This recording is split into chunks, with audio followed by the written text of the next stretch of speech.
my name is Annika Sharp, and my project is on the Gold Rush.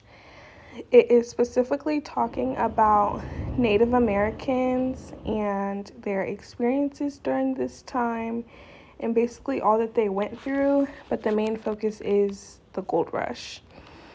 So this all started around 1848. So before 1848, dynamics looked a lot different for Native Americans and their habitat and their livelihood and just how they were able to function and not have disturbance or anything like that. So as I continue, I'm going to show you guys some examples of like what they had and what their culture looked like, just so you can get a background on that.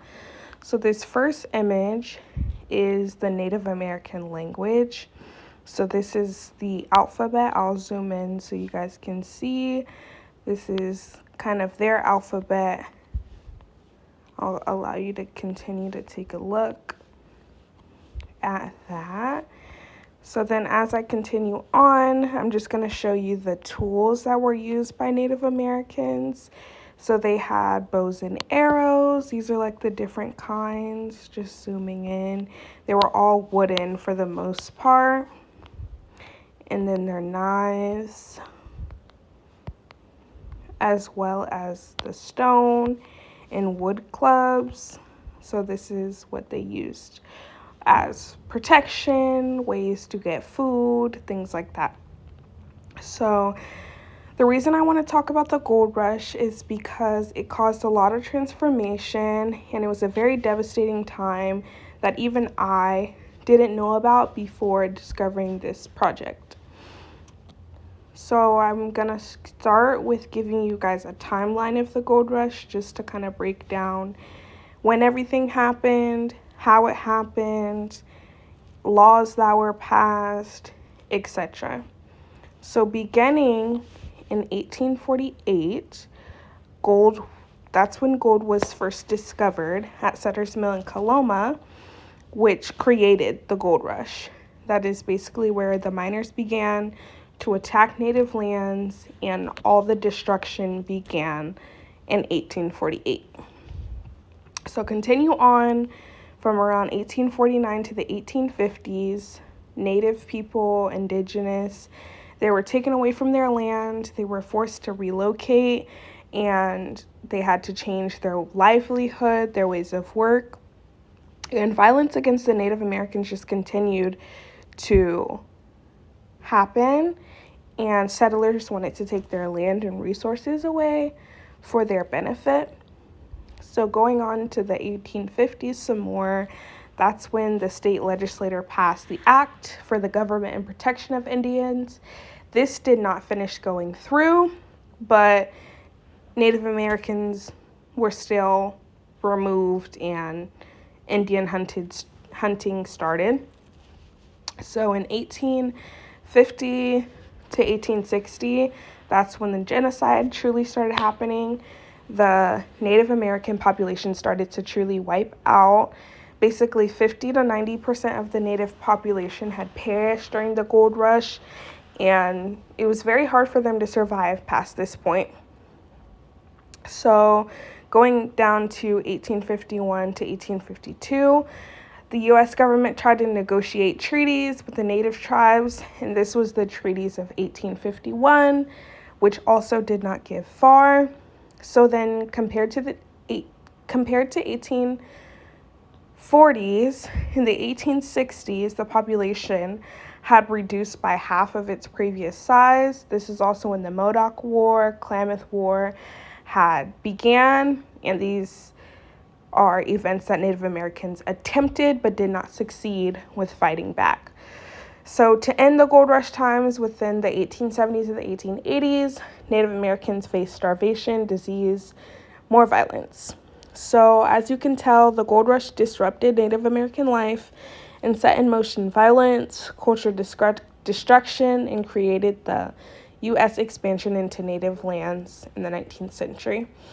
So this is below a map of the gold rush. This is Sutter's Mill, Lake Coloma, kind of how far they went down, where they were looking, things like that. This is some of the Native Americans that were advocates and just very important. This is a newspaper that was announced as well. So I'm not going to play the full video just because this is a pre-recorded, but this video I found was really good. It is Why is the Gold Rush one of the darkest moments in history? I'll just play the beginning of it just because it's a very good video in my opinion. The right partner can turn every challenge into mission accomplished.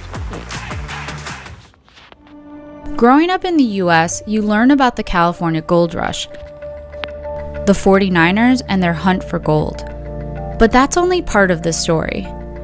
The truth is, the gold rush was the start of one of the darkest periods in U.S. history. But this dark history remained covered up for years. So what actually happened?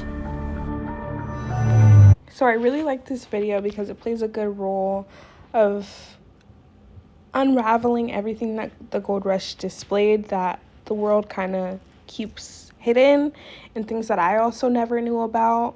So it was very interesting. So then this is going to be the 19th century gold rush map as well. Native Americans had to preserve and have a lot of resistance when undergoing all the change. So this was just an example of like an advocacy. I wanted to include this photo.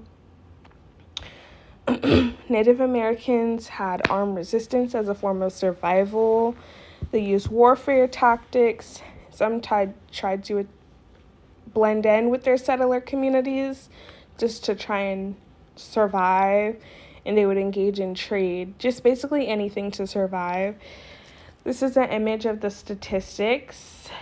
You see how it is very high, and then it goes up and down, and then it goes very low by 1888. And so just to wrap up this project, the relevance of this would be understanding the California Gold Rush and the significance of what Native Americans went through is very important in terms of acknowledging historical injustice. These times brought trauma and left behind a huge legacy. Cultural awareness and recognizing all the resilience is also very important for everyone today to know. And just having knowledge on this major event could help avoid future mistakes and just help empower the Native Americans in all that they went through, because they were very comfortable and got their space taken away. And at the end, it's just my bibliography, just of my sources. And